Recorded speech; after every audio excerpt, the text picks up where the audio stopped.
कई किलोमीटर भीतर आतंकवादी ठिकानों को नेस्त नाबूद करने की ताकत और आतंकवादियों के बचाव में उतरे पाकिस्तान को कुछ ही घंटों में घुटनों पर लाने की हमारी क्षमता पूरी दुनिया ने नए भारत के इस स्वरूप के दर्शन किए हैं।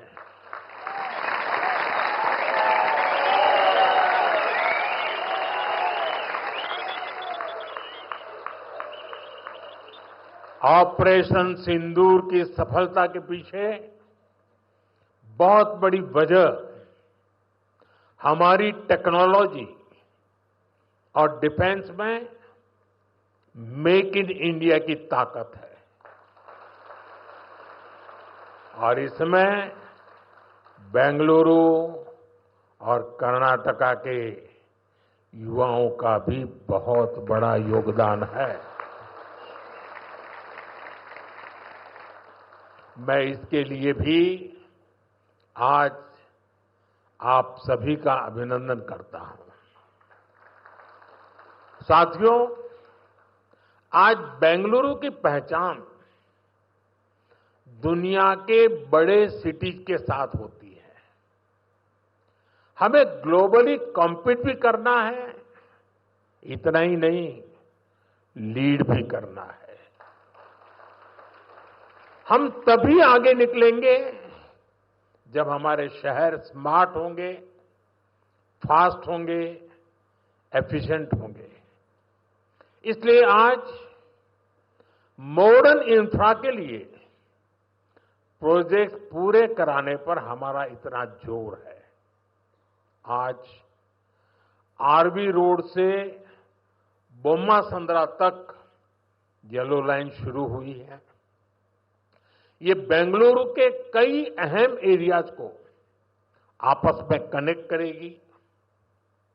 बसवनगुड़ी से इलेक्ट्रॉनिक सिटी तक ये सफर में भी अब सब कम समय लगेगा। इससे लाखों लोगों के जीवन में ईज ऑफ लिविंग बढ़ेगी, ईज ऑफ वर्किंग बढ़ेगी। साथियों, आज येलो लाइन के लोकार्पण के साथ ही हमने फेज 3 यानी ऑरेंज लाइन का भी शिलान्यास किया है। जब ये लाइन शुरू होगी तो येलो लाइन के साथ मिलकर डेली 25 लाख पैसेंजर्स को फैसिलिटेट करेगी। 25 लाख पैसेंजर। ये बेंगलुरु के ट्रांसपोर्ट सिस्टम को एक नई ताकत देगी, एक नई ऊंचाई देगी। साथियों, बेंगलुरु मेट्रो ने देश को पब्लिक इंफ्रास्ट्रक्चर डेवलपमेंट का एक नया मॉडल भी दिया है। बेंगलुरु मेट्रो कई अहम स्टेशनों के लिए इंफोसिस फाउंडेशन, बायोकॉन और डेल्टा इलेक्ट्रॉनिक जैसी कंपनियों ने पार्ट फंडिंग की है। सीएसआर के इस्तेमाल का ये मॉडल एक बड़ी प्रेरणा है। मैं इस अभिनव प्रयास के लिए कॉरपोरेट सेक्टर को बहुत बहुत बधाई देता हूं। साथियों, आज भारत दुनिया की फास्टेस्ट ग्रोइंग मेजर इकोनॉमी है। पिछले 11 इयर्स में हमारी इकोनॉमी 10वें नंबर से टॉप 5 में पहुंच गई। हम बहुत तेजी से टॉप 3 इकोनॉमी बनने की ओर आगे बढ़ रहे हैं। ये स्पीड हमें कैसे मिली है? ये स्पीड हमें रिफॉर्म, परफॉर्म, ट्रांसफॉर्म की स्पिरिट से मिली है। ये स्पीड हमें साफ नीयत और ईमानदार प्रयासों से मिली है। आप याद करिए, 2014 में मेट्रो सिर्फ 5 शहरों तक सीमित थी, 5 सिटीज। अब 24 सिटीज में 1000 किलोमीटर से ज्यादा मेट्रो नेटवर्क है। भारत अब दुनिया का तीसरा सबसे बड़ा मेट्रो नेटवर्क वाला देश बन गया है। 2014 से पहले लगभग 20,000 किलोमीटर रेल रूट का इलेक्ट्रिफिकेशन हुआ था, यानी देश आजाद होने से 2014 तक हमने पिछले 11 इयर्स में ही 40,000 किलोमीटर से अधिक रेल रूट पर इलेक्ट्रिफिकेशन किया है।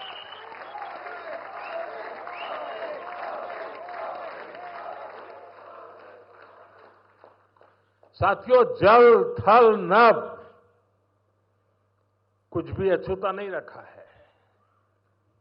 फ्रेंड, जमीन ही नहीं, देश की उपलब्धियों का परचम आसमान में भी लहरा रहा है।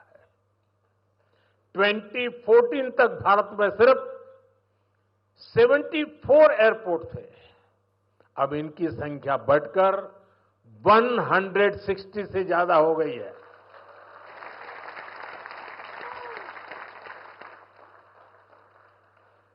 नभ की सिद्धि, थल की सिद्धि और जल की भी वाटरवेज का आंकड़ा भी उतना ही शानदार है। 2014 में सिर्फ 3 नेशनल वाटरवेज ऑपरेशनल थे, अब यह संख्या बढ़कर 30 हो चुकी है। साथियों, हेल्थ और एजुकेशन सेक्टर में भी देश ने एक बड़ी जंप लगाई है। 2014 तक हमारे देश में सिर्फ 7 एम्स और 387 मेडिकल कॉलेज थे, अब 22 एम्स और 704 मेडिकल कॉलेज लोगों की सेवा में जुटे हैं। बीते 11 साल में देश में मेडिकल की 1 लाख से ज्यादा नई सीटें जुड़ी है। आप कल्पना कर सकते हैं इससे हमारे मिडिल क्लास के बच्चों को कितना फायदा है। इन 11 वर्षों में आईआईटी की संख्या भी 16 से बढ़कर 23, ट्रिपल आईटी की संख्या 9 से बढ़कर 25 और आईएम्स की संख्या 13 से बढ़कर 21 हो चुकी है। यानी आज स्टूडेंट्स के लिए हायर एजुकेशन में ज्यादा से ज्यादा मौके बन रहे हैं। साथियों, आज देश जिस गति से आगे बढ़ रहा है, उसी गति से गरीब और वंचित का जीवन भी बदल रहा है। हमने प्रधानमंत्री आवास योजना के तहत 4 करोड़ से अधिक पक्के घर दिए हैं। अब हमारी सरकार 3 करोड़ घर और बनने जा रही है। हमने सिर्फ 11 इयर्स में 12 करोड़ से अधिक टॉयलेट्स बनाए हैं। इससे देश की करोड़ों माता बहनों को गरिमा, स्वच्छता और सुरक्षा का अधिकार मिला है। साथियों, देश आज जिस गति से विकास कर रहा है, इसके पीछे हमारी इकोनॉमिक ग्रोथ एक बड़ा फैक्टर है। आप देखिए, 2014 से पहले भारत का टोटल एक्सपोर्ट $468 बिलियन तक पहुंचा था। आज ये $824 बिलियन हो गया है। पहले हम मोबाइल इंपोर्ट करते थे, वहीं अब हम मोबाइल हैंडसेट के टॉप 5 एक्सपोर्टर बन गए हैं और बेंगलुरु की इसमें बहुत बड़ी भूमिका भी है। 2014 से पहले हमारा इलेक्ट्रॉनिक्स एक्सपोर्ट लगभग $6 बिलियन था। अब ये भी लगभग $38 बिलियन तक पहुंच गया।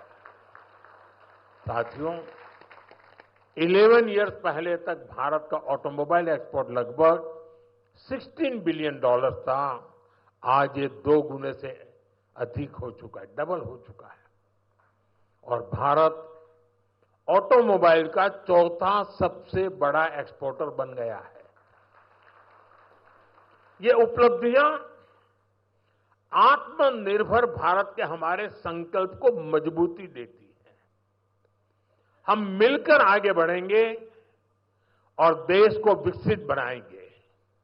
साथियों, विकसित भारत न्यू इंडिया की ये यात्रा डिजिटल इंडिया के साथ कदम से कदम मिलाकर पूरी होगी। आज हम देख रहे हैं इंडिया एआई मिशन जैसी योजनाओं से भारत ग्लोबल एआई लीडरशिप की दिशा में आगे बढ़ रहा है। सेमीकंडक्टर मिशन भी अब स्पीड पकड़ रहा है। भारत को जल्द ही मेड इन इंडिया चिप मिलने जा रही है। आज Bharat low cost high tech space mission का ग्लोबल उदाहरण बन गया है। यानी फ्यूचरिस्टिक टेक्नोलॉजी से जुड़ी जो भी संभावनाएं हैं, भारत उन सब में आगे बढ़ रहा है और भारत के इस एडवांसमेंट की सबसे खास बात है एम्पावरमेंट ऑफ पुअर। आप देखिए, आज देश में डिजिटाइजेशन का दायरा गांव-गांव तक पहुंच चुका है। यूपीआई के जरिए दुनिया का 50% से ज्यादा रियल टाइम ट्रांजैक्शन भारत में हो रहा है। दुनिया का 50%। टेक्नोलॉजी की मदद से हम सरकार और नागरिकों के बीच की दूरी कम कर रहे हैं। आज देश में 2200 से ज्यादा सरकारी सेवाएं मोबाइल पर उपलब्ध है। उमंग ऐप से आम नागरिक घर बैठे सरकारी काम निपटा रहा है। डिजी लॉकर से सरकारी प्रमाण पत्रों का झंझट खत्म हुआ है। अब हम एआई पावर्ड थ्रेट डिटेक्शन जैसी टेक्नोलॉजीज में भी निवेश कर रहे हैं। हमारा प्रयास है कि देश में डिजिटल रिवॉल्यूशन का फायदा समाज के आखिरी व्यक्ति तक पहुंचे और इस प्रयास में बेंगलुरु पूरी सक्रियता से काम कर रहा है। साथियों, वर्तमान उपलब्धियों के बीच अब हमारी अगली बड़ी प्राथमिकता होनी चाहिए टेक आत्मनिर्भर भारत। इंडियन टेक कंपनियों ने पूरी दुनिया में अपनी छाप छोड़ी है। हमने पूरे वर्ल्ड के लिए सॉफ्टवेयर्स और प्रोडक्ट्स बनाए हैं। अब समय है हम भारत की जरूरतों को और ज्यादा प्रायोरिटी दें। हमें नए प्रोडक्ट्स डेवलप करने में और तेजी से आगे बढ़ना है। आज हर डोमेन में सॉफ्टवेयर और ऐप्स का इस्तेमाल हो रहा है। इसमें भारत नई ऊंचाई पर पहुंचे, ये बहुत जरूरी है। जो इमर्जिंग फील्ड्स है, हमें उनमें भी लीड लेने के लिए काम करना होगा। हमें मेक इन इंडिया में मैन्युफैक्चरिंग सेक्टर में भी बेंगलुरु और कर्नाटका की प्रेजेंस को और मजबूत करना है।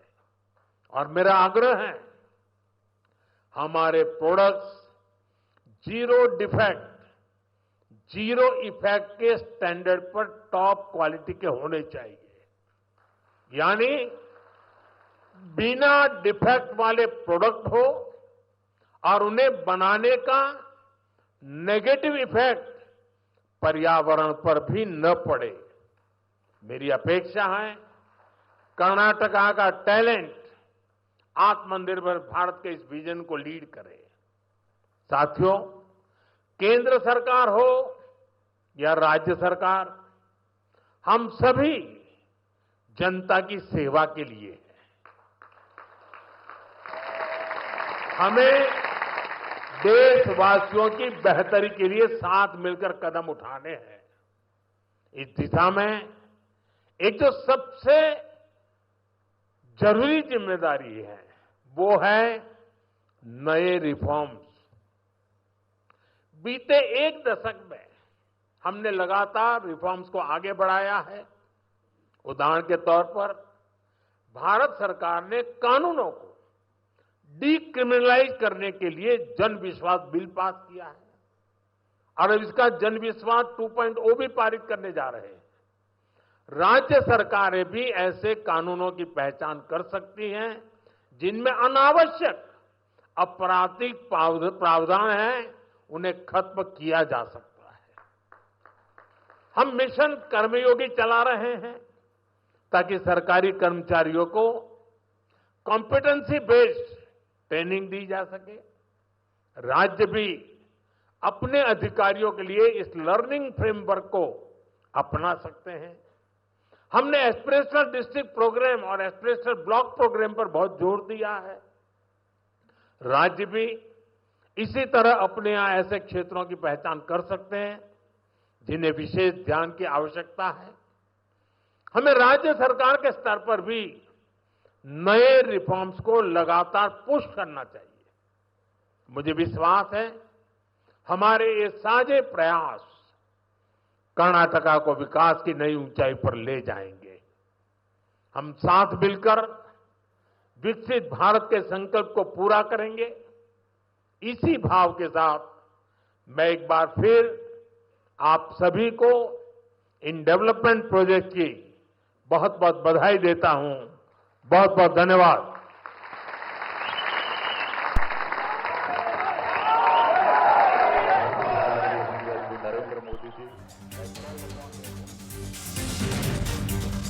புதிய இந்தியாவின் அடையாளமாக மாறி வருவதாக பிரதமர் மோடி தெரிவித்தார். அந்த காட்சிகளை பார்த்தோம்.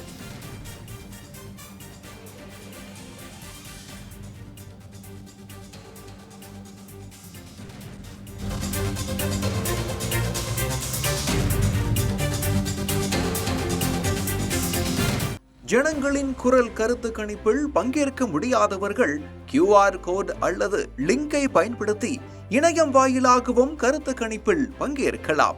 இன்றே உங்கள் கருத்தை பதிவு செய்யுங்கள்.